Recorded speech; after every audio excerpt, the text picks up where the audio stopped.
This week, there was much discussion about Diddy's case, as his career may be at risk due to alleged past crimes. Some rappers even seem to enjoy this.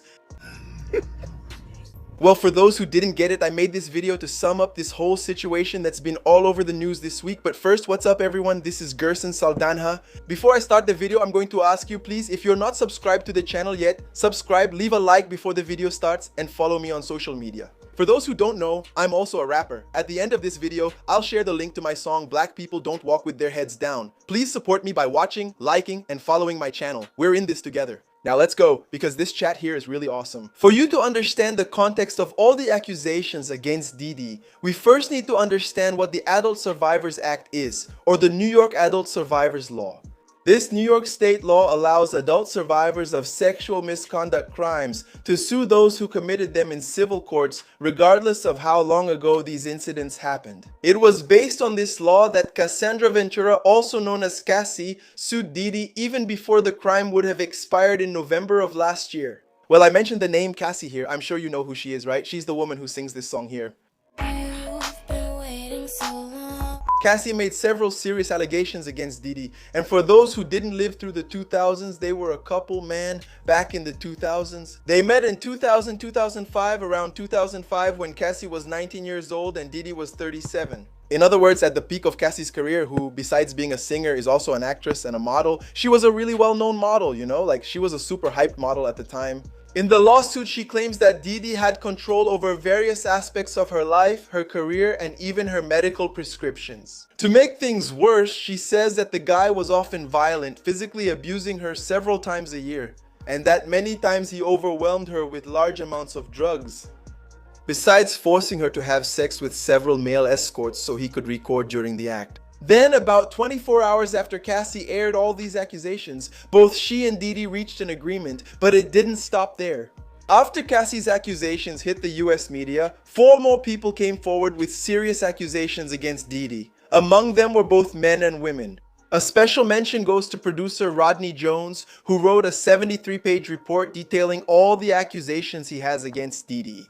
He says that he lived with the rapper between September and November of 2022 during the recording of his most recent project. But besides working as a producer, he was frequently harassed by the rapper himself with pats and other things that aren't even worth mentioning here. And he also had other duties like, for example, hiring sex workers for Diddy. Keep this last paragraph in mind because we'll come back to it in a bit. Then, on March 25th, the authorities raided Diddy's mansions in Los Angeles and Miami looking for the guy. According to NBC News, they wanted to catch Diddy on charges of trafficking, sexual assault, and solicitation and distribution of narcotics and illegal firearms. In a statement, Diddy's lawyer Aaron Dyer said there was excessive and heavy-handed use of military force on the day of the raids. He also said that neither he, Diddy, nor anyone in his family was arrested or had their right to travel within the country or around the world restricted. In other words, there was no passport seizure either.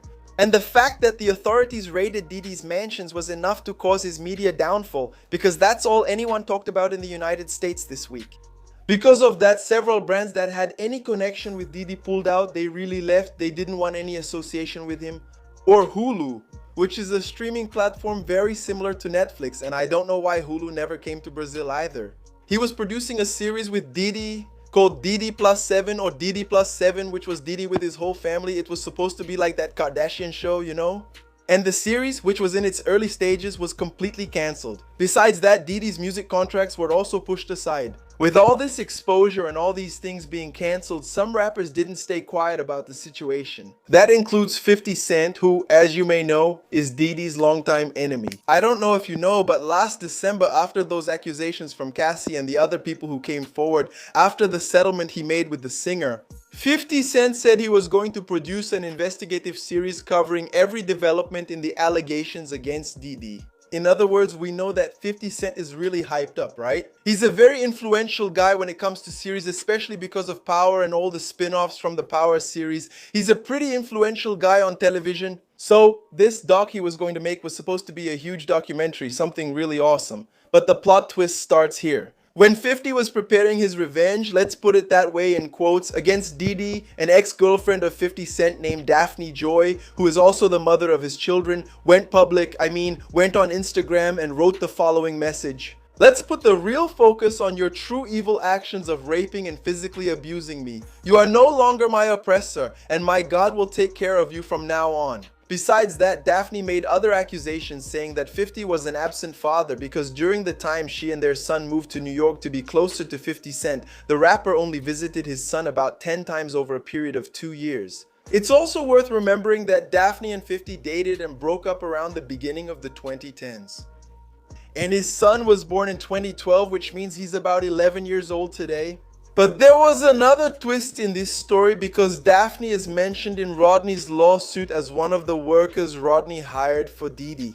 Among several things he says there, he mentions that Daphne was hired to do regular services. Malu, what a crazy story, man. And with that, this week several other people who spoke publicly about Diddy's case also made headlines, like the guy's former security guard named Roger, who said that several times he stopped Diddy from assaulting other women. Also, a dancer named Tanika Ray's sister said that everyone who has ever worked with Diddy has some pretty creepy stories and hers is really sinister, and she said she'll never tell it. One of the stories that also caught the attention of the American media was from the journalist Toure, who said that since he knew Diddy, he called Diddy asking for an internship for a relative of his. This relative was a man, right?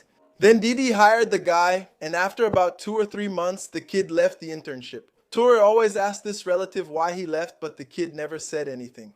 But years later, the kid went there and told Toure what had happened. Here is the quote. So, Toure, years later, the relative finally came and said, Puff told me to come to his house and spend the night with him or the internship would be over. He said, no way, and the internship was over. Anyway, guys, I believe this story isn't over yet and there's still a lot more to happen. But the question that remains is, will Diddy get arrested? Well, his defense is pretty strong right now, and for now, the rapper is still free. But I want to know what you guys think. What do you think about all this controversy, all these fights? Leave your comments below, guys. Anyway, I'm wrapping up here. Big hug to Gerson Saldana. See you in the next video, and thanks.